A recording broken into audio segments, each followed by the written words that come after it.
So hello, good afternoon, good evening, good morning to all, and welcome to this edition of Soccer Hub Talks. My name is Ricardo Albeida. I'm the CEO of and founder of Soccer Hub. Soccer Hub, as you know, is an online education platform for soccer coaches, soccer analysts, soccer performance analysts, soccer scouts. So you can find in our platform many online content about all of these subjects. So before we start, I would like to ask you, please, if you can hear me and see me well, please click on the like button just to make sure that everything is okay. Also, I would like to ask you to introduce on the chat box the country that you are based in and also your job, if you are a soccer analyst, a soccer coach, so we can have a good idea about what kind of job and work do you do, so we can adapt a bit our conversation. As you know, this is live interview, so we will be able to ask questions. Just introduce your questions in the chat box, and I will select some to ask to our interviewer of today, okay? So also during this webinar and during the next 24 hours, we'll be offering a 25% discount in all of our online courses. You just have to use the coupon code TALKS25 to get it. I will introduce all of this information in the chat box so you can benefit from this support, considering that you are at home now and you can take some of your time to do online courses and to evolve with your education. Once again, please introduce on the chat box the country that are you based in, and also some information about yourself, your job, and what kind of occupation do you have, okay? So today we are here with Portuguese soccer coach or football coach, Pedro Caixinha. Pedro Caixinha, it's an experienced coach who worked at the highest level in clubs such as Sporting CP in Portugal, Al Hilal in Saudi Arabia, Panathinaikos in Greece, in the Saudi Arabia national team, in Leiria and National, both in Portugal, Santos Laguna in Mexico, Al-Gharafa in Qatar, Glasgow Rangers in Scotland, and also Cruz Azul in Mexico. So we will introduce now Pedro Caixinha in this conversation. Just a second, and we will get right back.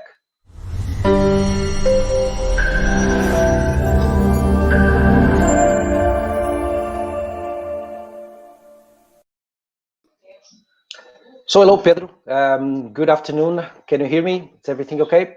Hello, Ricardo. Yes, I can hear you. Good afternoon to everyone. It's a pleasure to be here. Let's have a good football talk. Okay, thank you very much.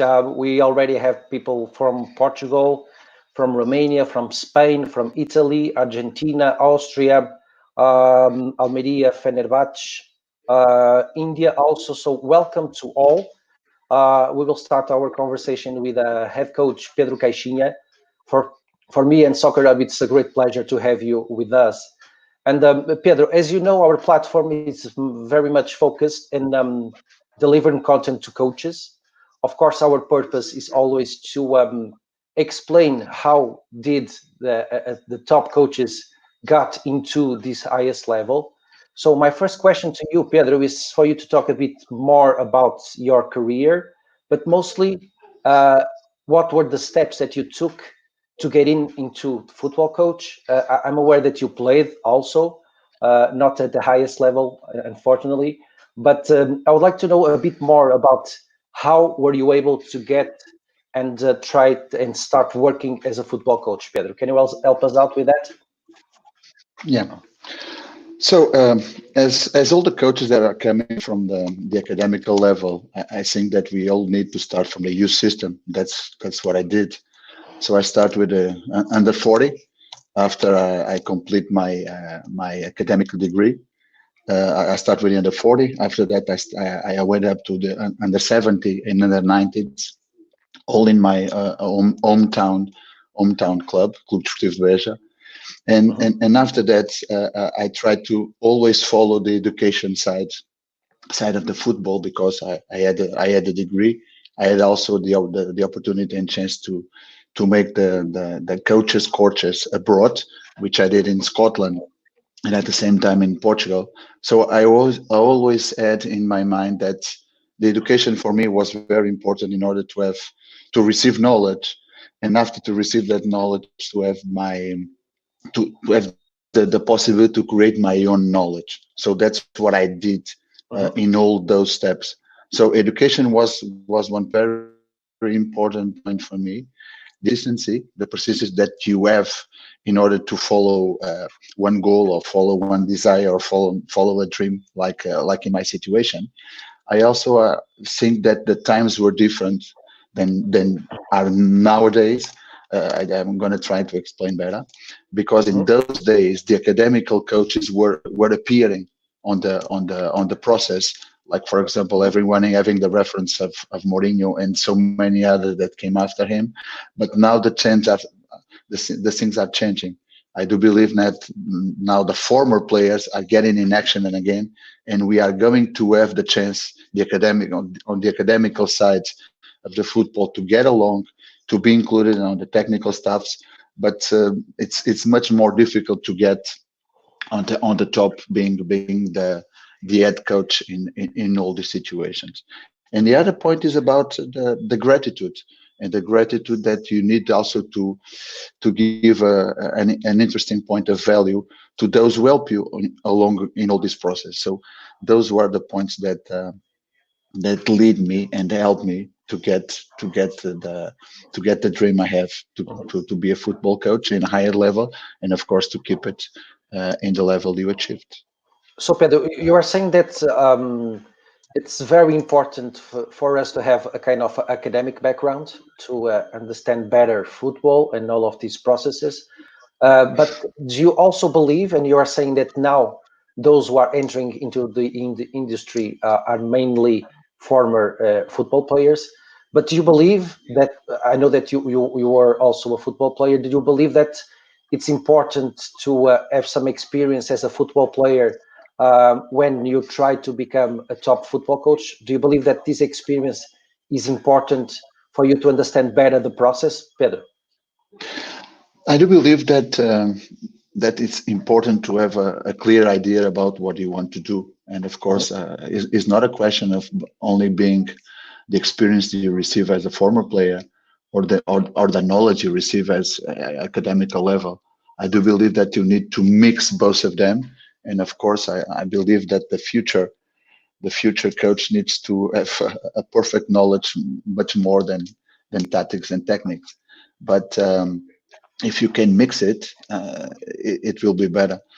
I believe that also you need to have a lot of skills nowadays, not only to know the football and to have a clear idea about the football, because I do think also that what you call identity about the process, or the way the team you want your team to play and to be identified like that, is becoming, as time is passing, which I can call a creative identity, which means that you need to be creating all the time, even inside in one simple game, in order for you to have different variables or different possibilities in order to your team to perform. So of course it's important to have the experience that you have on the pitch, you have on the locker room, but the education is also very, very important in order for you to create the cycle I told you. Yeah. Receive the knowledge and create your own knowledge, always on a cycle base. Okay, Pedro, thank you. Well, you said that all of this is important, that help you out to get into this specific industry as a coach. I imagine that you didn't start working as a top level coach. You started in smaller clubs. But what do you believe that were the most important and decisive steps that you took for you to go from smaller clubs to bigger clubs? Of course, the investment in your education and to get more knowledge were important. But what would you say that were the most important steps in your career for you to be able to reach the highest level, Pedro? I do believe that networking. Okay. I mean, to know the right persons, and in order to take the right persons, to be convinced that they can bet on you. I mean, that you are a value that they can bet. Of course, the education level and the knowledge that you have are very important, but know the right people at the right time. It is going to help you a lot. It's not a question of being.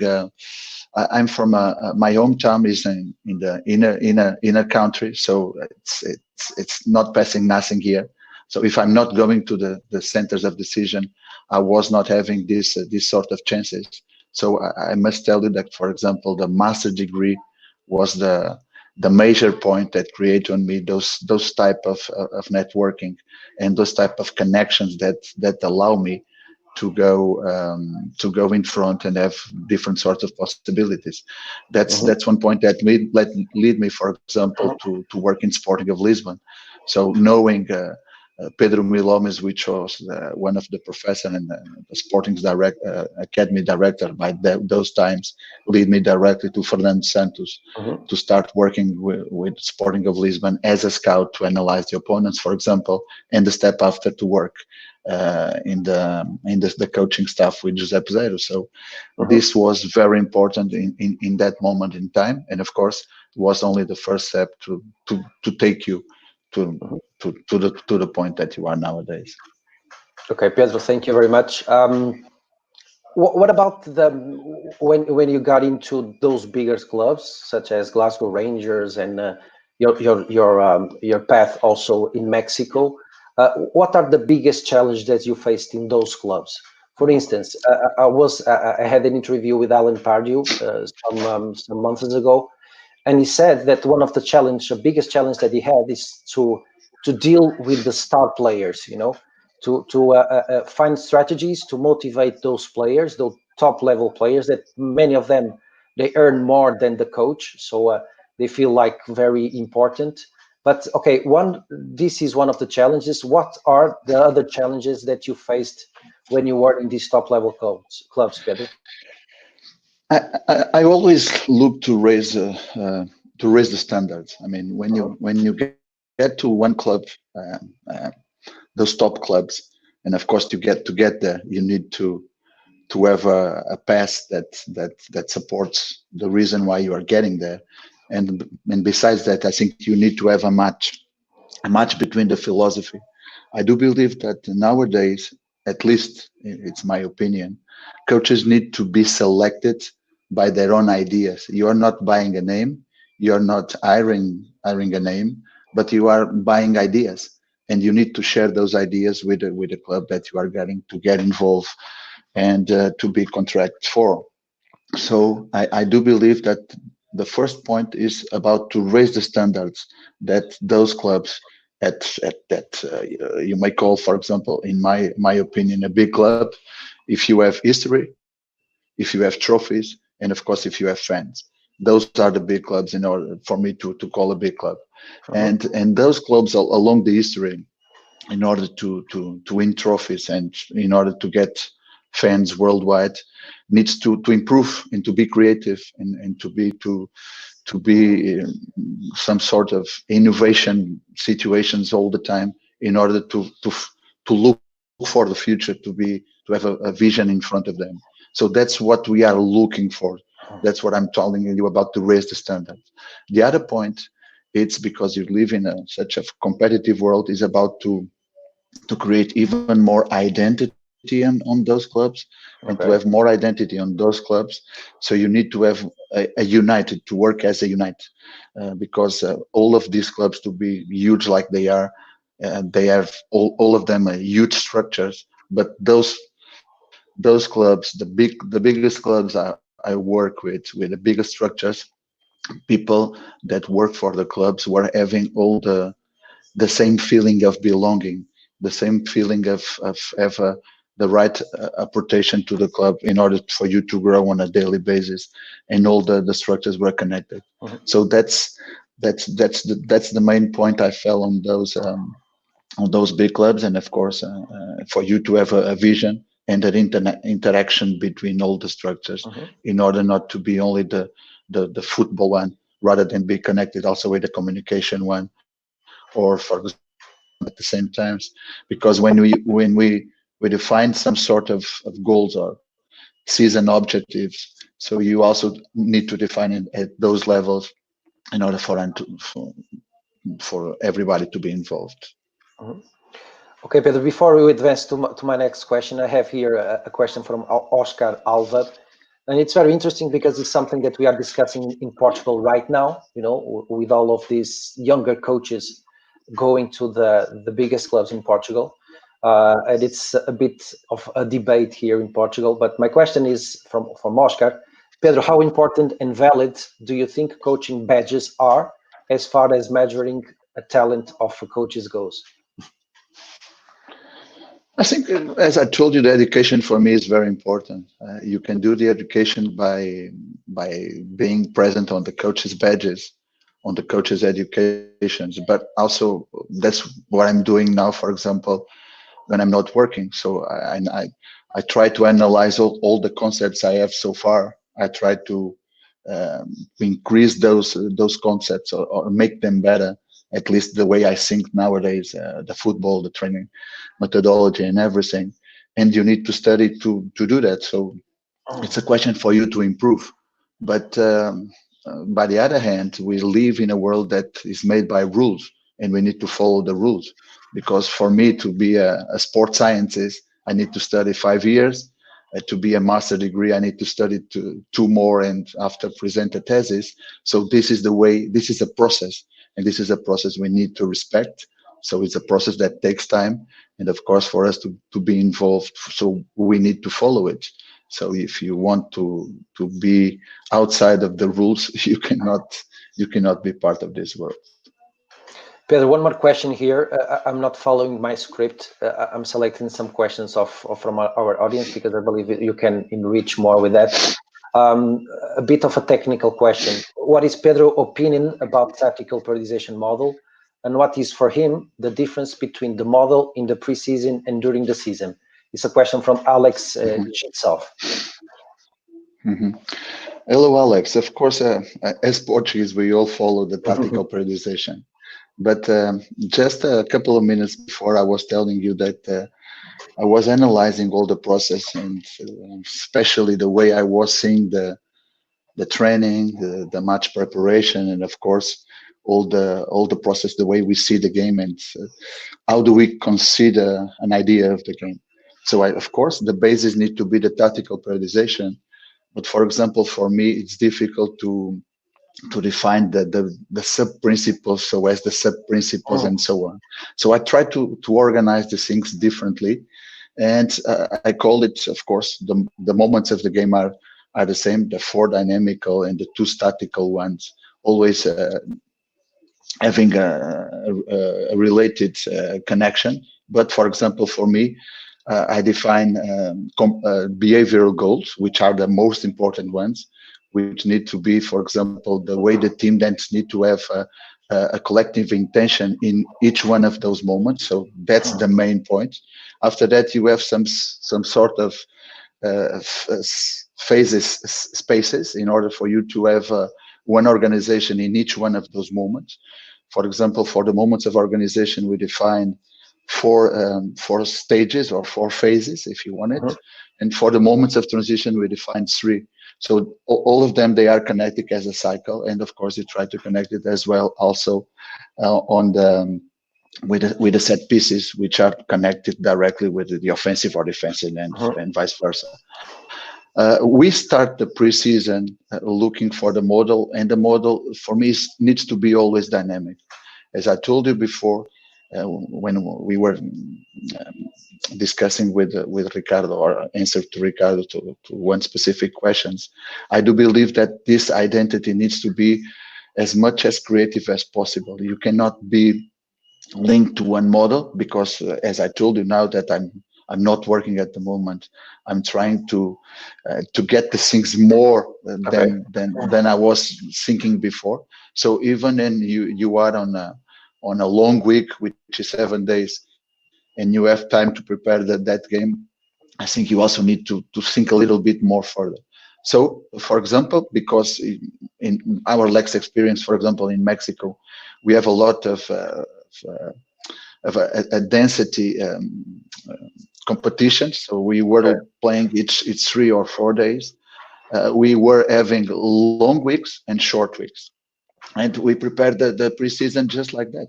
So, for example, for you to have an idea, the first the first week, it's a long week, which we start with a day -5, and we finish with a competition. And the only difference is that we only take care about our model. I mean, we just work our ideas regarding to the description I told you before, and we end up with a 11-side game, which can be within the squad, or for example, bringing the under 20 or under 23 Okay. team to play against us. When you get along on the competition, you just add 1 point, which is the opponent, which give you much more specificities to the competition, because you are not going to play alone. You are going to play with different sort of conditions, different sort of opponents. A 4-4-2, for example, can be totally different in 10 teams, for example. So it's not a question of the system. So you just need to have the comfort. As I told you, I like to have this match, and each one of the, not only in each one of the moments, but also in each one of the spaces phases, we need to have this sort of confront in order for you to have the dynamical of the model you want, because in each week, or even in midweek, you have different opponents. So I think that's where you get the creativity of the model, or the idea you want to implement. Okay, another question now from Bugra Aksu. Do players should adapt to tactic, or tactic should be organized looking players? I do believe that the major point now is not about tactics. Football is not about tactics anymore. Mhm. I do believe that the most important thing is the players to be convinced, the players that have a lot of confidence in what they are training. They are a lot of confidence and convinced in which the things that they are training are going to be happening on the games. So the understanding of the game, for me, the decision makers, is what's really important nowadays. So what you are trying to do, it's educate the players to see the game at least similar the way you see it, because they are going to be the main actors. And I think that you need to be much more open and ecological the way you make the approach on the training sessions, because you need to give them the idea, or the pass, or the orientation you want them to perform on the match. I mean, the basic principles, but they are going to make the difference. And for them to make the difference, they need to be convinced about that. So it's not a question about the tactical, it's a question of being convinced, having the right confidence. And to have the right confidence, you need to defend them all the time. And that's what, for me, can make the whole difference. Another question from Francisco Mascaro. It's about match analysis. Which match analysis data are more important for you in order to value a team performance? What kind of information do you look for more oftenly when you are thinking about how to operate against your opponent? Mhm. Pedro? The patterns. I just look more about the patterns. For example, if it's something that happens once or just twice, I just don't care about it. I just like look for the patterns, and the patterns can be, of course, different levels. For example, if you analyze one team for 10 games, for sure you are going to identify the way the team behaves and the idea that they have, the collective intention they have in each one of the moments of the game. So if you are going to analyze them by lines, you are going to have the same. But those patterns for me are going further and deeply. When you analyze one of the advantage that we are looking for, we look for 4 advantage in the game, but one advantage, I think, it's created by the relation of the players, and that type of relation, I call it socio-affective relation. Okay. And that relation can make also different on the game, and is not you as coach that create those sort of relations. You can create it, but not the way they are created, especially between players. And that's a relation that also can have a sort of patterns, and of course a sort of relations which can inhibit or can empower the relation, or the good relation within a team, that can make the difference. Okay, perfect, Pedro. Thank you. Another question from Agbar. As a coach who has experience to work with young players and with adult teams, what do you think is a common problem for young players to go to the professional football? Uh, I always look to have, in all the clubs I have been passing through, to have a relation to go further, at least the under 17.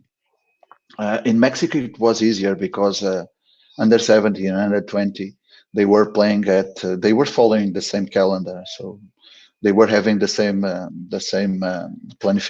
weekly planification as we were having. They were training at the same time as we. So I could call a lot of players in those ages to be working with us, and it was very important for them to have that, to receive that, those habits, and to receive the same contents and the same patterns and the same behavior that the professional ones were receiving. Mhm. So I think it's a question that you need to have it along the club, from base to top and top to base, in order for you to create that path to be easier in all the levels. So I do believe that football, it's not only, as I told you, about tactical Yeah. or technical situations, but you need to have a global view about the whole process. So we were talking about physical situations, psychological situations, cognitive situations, nutritional situations, communication skills. We are talking about a lot of things.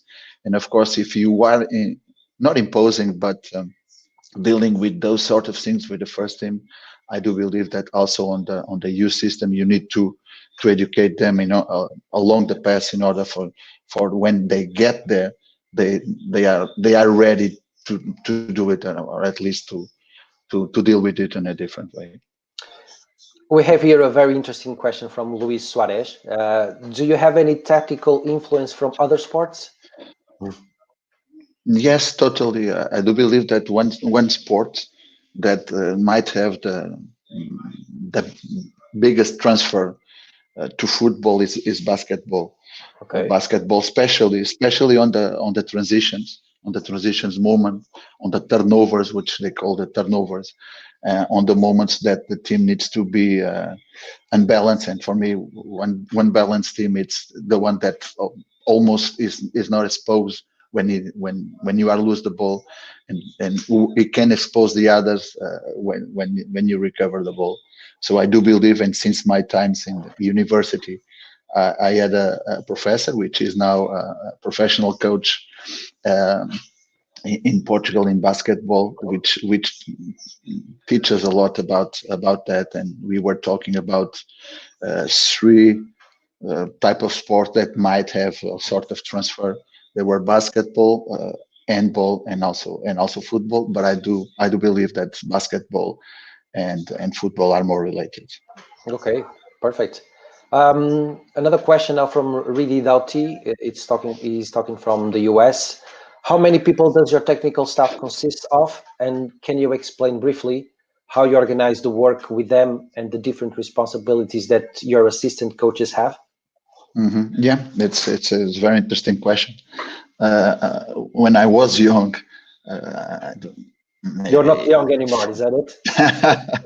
I will be young enough for my entire. It's all here. Here is Yeah, it's our true. right age. Young, I mean, it's 6 years old, Mhm. 8 years old. I used to go to the locker room when my father used to play in Portuguese second division, and uh, and be on the sidelines, taking the balls to give them to be playing again, and get on the locker room to take the tea. And those days, I do remember that was only the coach. Only the coach was doing everything. Everything. Yeah. Nowadays, the technical staffs are getting much more specific, and I do believe that we need to extend them even more. So, for you to have an idea, we have it's myself, Mhm. Elder, which is one of the assistants. I call all of them assistants independently if they have Okay. different tasks, of course, or different specificities on the tasks they perform. I call them all assistants. So I have Elder, for example, it's the responsible for me to organize the set pieces. So he's the one that organizes the set pieces, present the set pieces to the players, works the set pieces with the players along the week, and also during the game is having that responsibility. So of course I'm organizing and coordinating everything, but he's the one responsible to do this. We have Pedro, which it's the main analyst. Mhm. Pedro Malta is the main analyst, so he's the one who scouts the opponents, presents the opponents to the team, and also it's in communication with us from the stands and also in the off time that coming with us to perform and show us the images in order for us to present and choose the ones we need to present to the players. Oscar Tojo, which is our training methodologist, and make all the type of monitorization, the way we want to do everything on a daily basis, everything regarding to the players that you can imagine on the pitch, outside the pitch. Once they are home, is the one who's doing everything. We have Bellman, which is the goalkeepers coach, and we have Polivius also, which is the that works specifically on the preventive work, not a Okay. physiotherapist, but more on the preventive work side of for you to have an idea. Also, they all have um, license degrees. Mhm. They all have license degree. So what we are doing also, for example, in this moment that you are passing now, and the players need to perform and try to not lose the form, at least physically, at home. We try to have that concern on a daily basis, especially on the preventive work and the main needs of each one of the players have. So as you know, the preventive work is not only a question of the sport itself that may create some sort of imbalances, and those imbalances may create some sort of injuries, but each one of us is on imbalances and needs. So we are having like 4 to 5 PTs, which are having like 4 to 5 players to work on a daily basis to try to balance those imbalances, let's say it like that each one of the players are having. Mhm. So the relation we have starts really early in the morning. So for example, for us, if we start the training session at 10 o'clock, normally I will be the first one arriving to the training ground. I will be arriving around 6 or 6:30 in the morning. Okay. Most of them will be arriving at 7 o'clock. We'll have the breakfast together.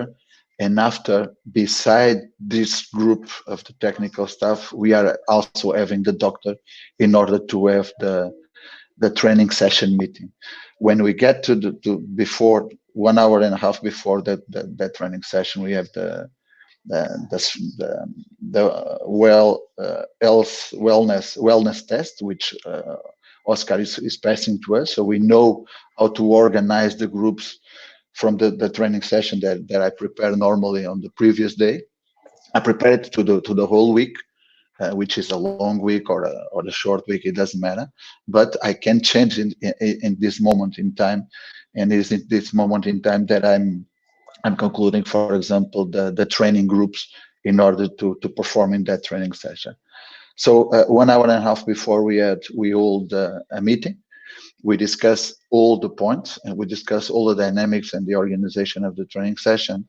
And it's in this moment that I pass to them all the responsibilities. We are going to lead this exercise, that exercise, how we are going to rotate, how we are going to do everything.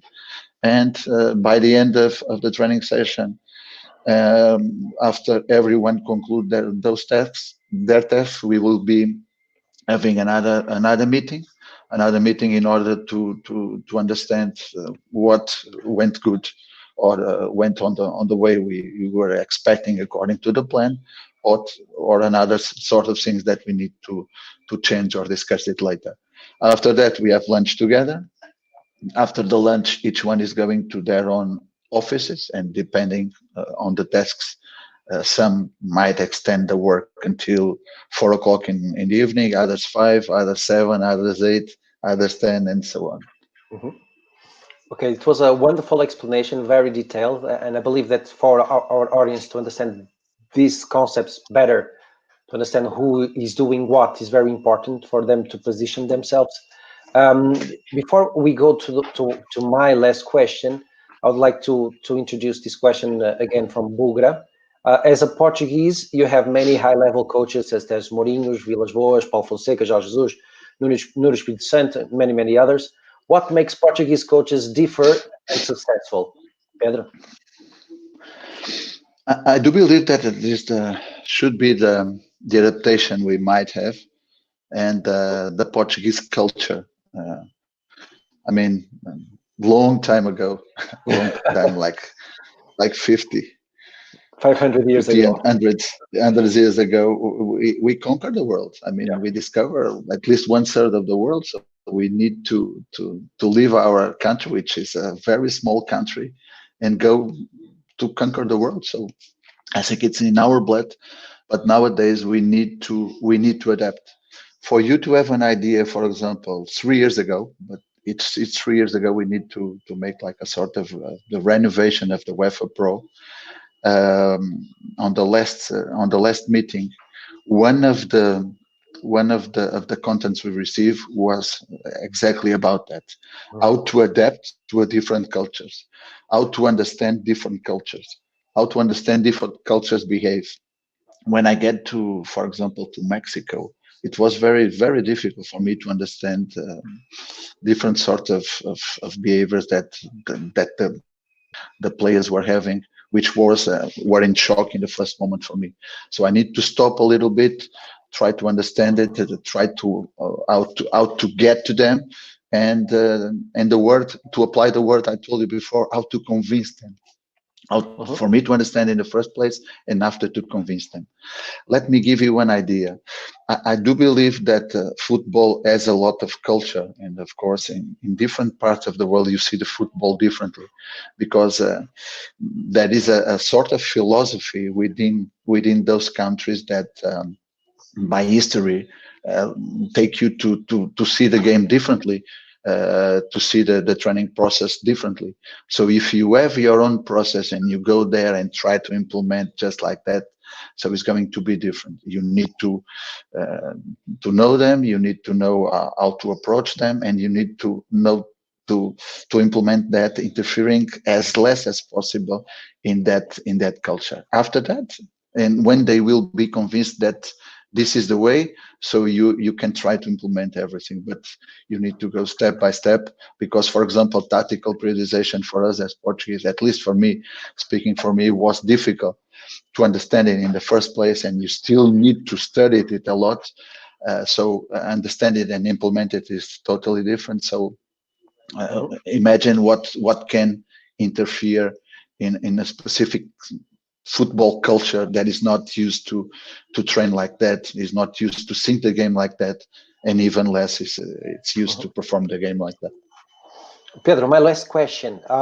You were saying that when you were 6 or 8 years old, you said that the staffs were only the head coach, and the head coach delivers everything, all the content and the training sessions and everything. You said about also the importance of match analysis for you to get the patterns, for you to set up your team. And my question is, of course, we've noticed that football has changed during all of these years, of course. The job as a coach also changed. But in your opinion, what is your vision about the coach of the future? Will it be someone that only manages staff because the staffs are getting bigger and bigger? Do you believe that should be someone that has to have a lot of competences in what concerns to technology? What do you believe that will be that coach of the future? What kind of skills do you think that coach must have to be successful? And okay, what do you think that this coach of the future will look like, Pedro? I do believe that the coach of the future will be the type of a manager that needs to first of all manage expectations, and to manage expectations they need to have, as you told, a lot of people working in different areas, which you need to have also those different knowledges. I mean, technical and tactical will be the first ones. Match analysis is going to be very important, of course. I mean, Mhm. all the details or the points that you have in your mind and you work on a daily basis to work with a football team nowadays, you are going to keep it. But I do believe that you are going to extend your knowledge in all different areas. So about regarding, for example, the creativity, the innovation, the virtual reality, even not Yeah. neurosciences. I mean, robotics. I mean, everything is going in that direction. You just Yeah. need to follow those steps. So I'm totally against people that says that everything is discovered in football. I don't believe that. I do believe that you need to keep being creative. You need to be trying to innovate all the time. And I need to think, you need to think the things differently on a critical, to be critical and analyst all the time in order for you to combine all these things. So I believe that the coaching staff will be bigger and bigger and Yeah. bigger. It doesn't mean that you need to interact with all the areas at the same level. It doesn't mean that, for example, which I describe my technical staff now needs from pass from here to be 20 or 30 people, but the clubs need to have all those offices. The clubs need to have all those departments in order to give you the big data, because we are talking about the future is going to be the big data, and you are going to be the one that choose. You are going to make the filter in order for you to decide which data do you want to use on a daily basis, which is much more important than others or not. And of course, each one of us individual is different. So you can imagine that 20 to 25 players are different. And I do believe that even we are not going to be a collective sport, but individually, I think we are going to be much more important about the individually, to know the individual much deeper, and of course to work individually more on an individual basis as well. Pedro, thank you very much. It was a wonderful conversation. I think you explained everything in detail. I believe that our audience is very glad to have you with us today. I would like to thank you for your time. I would like to thank also our audience that took part of this conversation.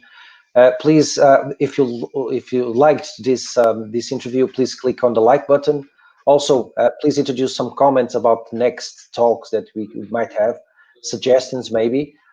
Pedro, once again, thank you for your time. Thank you, Um, Ricardo. Good luck. I hope that everything goes well with you in the future after we leave our houses and go to work again. Hopefully, everything goes right. Thank you for your time. Thank you for being with us here at Soccer Hub. Thank you very much, Pedro.